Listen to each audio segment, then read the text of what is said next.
Ce qui a changé en premier quand mon enfant autiste a commencé à progresser. Bonjour à tous, je m'appelle Paul, je suis le père d'un garçon de 9 ans qui a été diagnostiqué autiste à l'âge de 3 ans, TSA de niveau 1. Et je vais partager avec vous aujourd'hui les premiers effets transformateurs que j'ai eus quand j'ai commencé à mettre en place de la neuromodulation, qui était une technique complètement inattendue, que je n'avais pas jamais prévu de mettre en place, dont j'avais entendu vaguement parler, mais que j'avais rapidement éliminé, considérant que c'était encore exploratoire, qu'on n'avait pas de résultats tangibles, que c'était très cher, etc., etc. Donc, j'étais pas convaincu, d'accord ? Donc, Alexandre, j'ai tout tenté avec lui depuis qu'il a été diagnostiqué autiste à l'âge de 3 ans. Ça a été pour moi un très grand électrochoc et un très grand défi. J'aime les défis, je suis quelqu'un de combattant dans la vie de tous les jours, je baisse rarement les armes et j'ai dépensé énormément d'énergie pour améliorer mon fils, pour le rapprocher, on va dire, du fonctionnement qu'il aurait dû avoir s'il n'avait pas eu ce problème neurodéveloppemental. Alors, j'ai tenté l'ABA, j'ai tenté l'éducatrice spécialisée à plein temps du lundi au vendredi pendant 1 an, 2 ans. J'ai tenté la socialisation, le sport, j'ai tenté les récompenses pour lui faire assimiler les bonnes habitudes, les techniques ABA, etc., etc. Et en réalité, je pense comme vous, très probablement, les résultats étaient bien minces. Ou en tout cas bien moindres que mes ambitions pour mon fils et bien moindres de ce que j'aurais vraiment voulu avoir pour mon fils. Donc, tout a en fait commencé quand j'ai commencé la neuromodulation chez mon fils et j'ai tout de suite senti qu'il s'était passé quelque chose dès la première séance de stimulation. Mon fils, je le connais par cœur.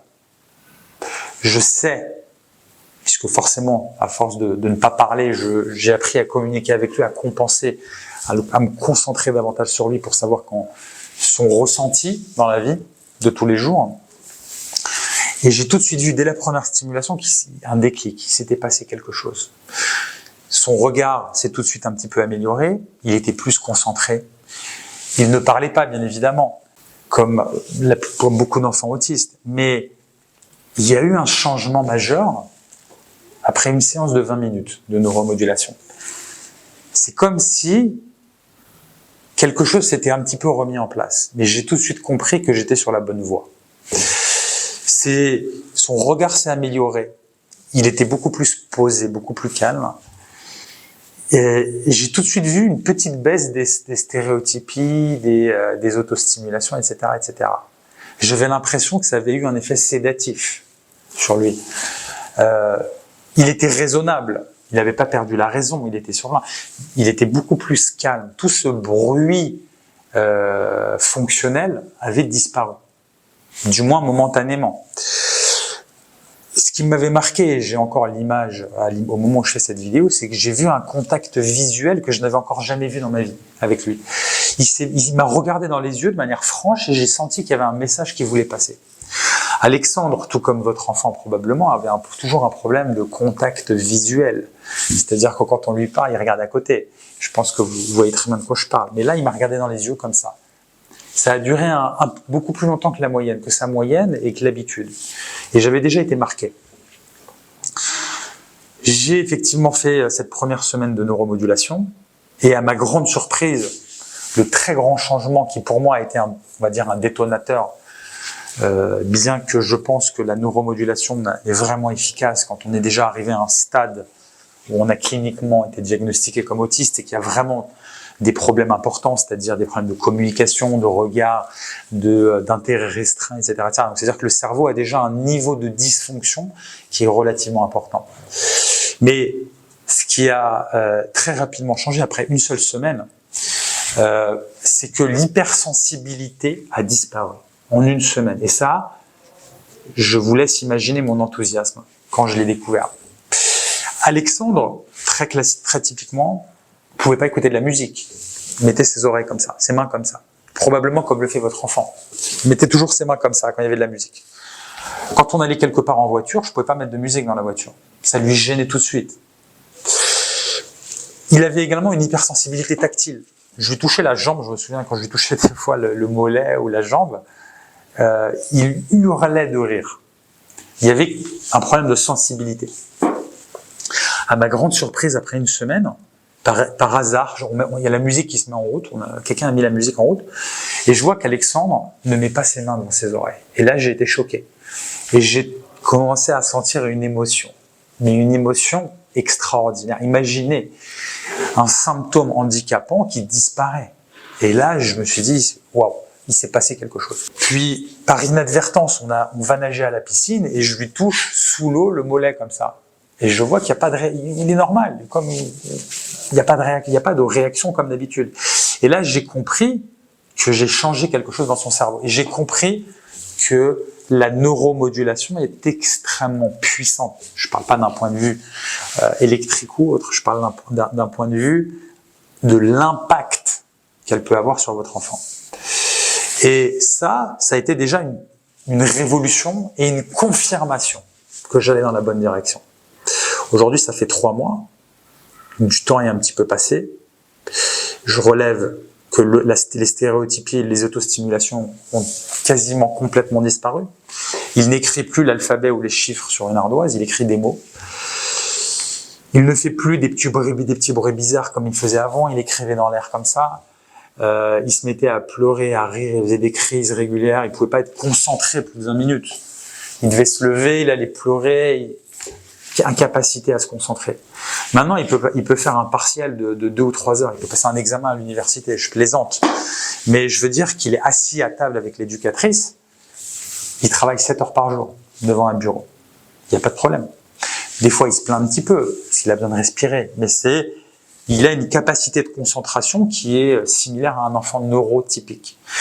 L'élément constitutif de l'autisme, que sont les intérêts restreints, c'est-à-dire que quand l'enfant n'a pas d'intérêt restreint, le neurologue de la technique ADOS, qui est la principale manière de diagnostiquer un enfant autiste aujourd'hui, ne permet pas de poser un diagnostic d'autisme, quand les intérêts restreints n'existent pas. La dysfonction communicative n'est pas suffisante pour poser un diagnostic d'autisme, en suivant les normes internationales pour classifier un enfant autiste. Je ne dis pas que mon fils n'a plus de symptômes autistiques, loin de là. Mais je dis que une composante très importante des symptômes qu'il avait ont complètement disparu. Et ne serait-ce que pour ça, ça valait déjà le coup énormément. Parce que plus le temps passe, et moins la plasticité est importante et plus c'est difficile de soigner cela. Aujourd'hui, il a 9 ans, la plasticité est encore importante, mais j'ai déjà raté des fenêtres de plasticité qui étaient très importantes. Je parle même pas des 0,3 ans, je parle des 0,6 ans, je parle c'est jusqu'à 7-8 ans. Là, aujourd'hui, je suis à 9 ans, il va avoir 10 ans. On a déjà les plus grosses fenêtres de plasticité sont derrière nous. Mais plus tôt on agit, mieux c'est, parce qu'on va profiter de ces fenêtres de plasticité. Au niveau du fonctionnement électrophysiologique du cerveau, qui a été visiblement partiellement amélioré.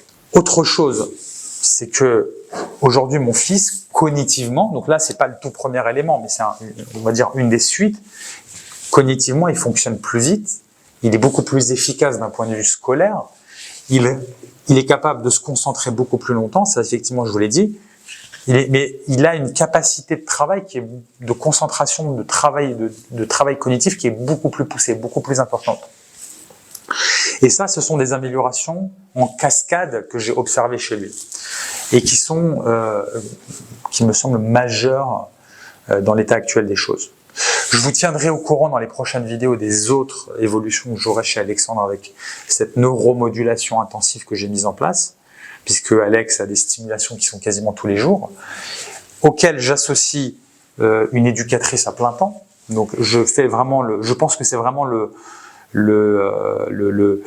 la meilleure synergie qu'on puisse avoir. C'est-à-dire que la neuromodulation, elle va réparer le fonctionnement électrophysiologique du cerveau et elle va surtout ouvrir des fenêtres de plasticité. C'est-à-dire qu'elle va permettre au cerveau d'être beaucoup plus sensible à l'apprentissage et d'apprendre de manière beaucoup plus rapide. C'est-à-dire qu'avec 1 heure d'ABA, par exemple 1 heure de stimulation d'exercice, il va apprendre ce qu'il aurait appris en 3 heures. Ça, il y a de la littérature scientifique. Je vous invite à en prendre connaissance. J'en mets un petit peu en description de cette vidéo, mais vous en trouverez sur PubMed, sur Google Scholar, hein, sur l'impact de la neuromodulation sur la vitesse de traitement du cerveau, sur la performance cérébrale. Hein. Et dans le cas d'un enfant qui est dysfonctionnel, on va améliorer justement ces dysfonctions électrophysiologiques cérébrales. Et je pense qu'il y a énormément d'enfants qui ont ce type de problème aujourd'hui. Voilà, si cette vidéo vous a plu, je vous invite à vous abonner. Ça vous permettra d'être tenu au courant des prochaines évolutions d'Alexandre par rapport à l'évolution de ses symptômes autistiques. J'en ai déjà éliminé de nombreux. J'ai déjà éliminé de nombreux effets symptômes autistiques. J'ai déjà une réversibilité partielle de son autisme. Ça paraît exceptionnel de dire, mais c'est vrai, c'est vrai. Donc je partagerai avec vous ces différentes évolutions dans les prochaines vidéos. Et voilà. Si effectivement cette vidéo vous a plu, je vous invite à vous abonner. Et puis je vous souhaite bien évidemment bon courage et je vous souhaite la meilleure amélioration possible pour votre enfant.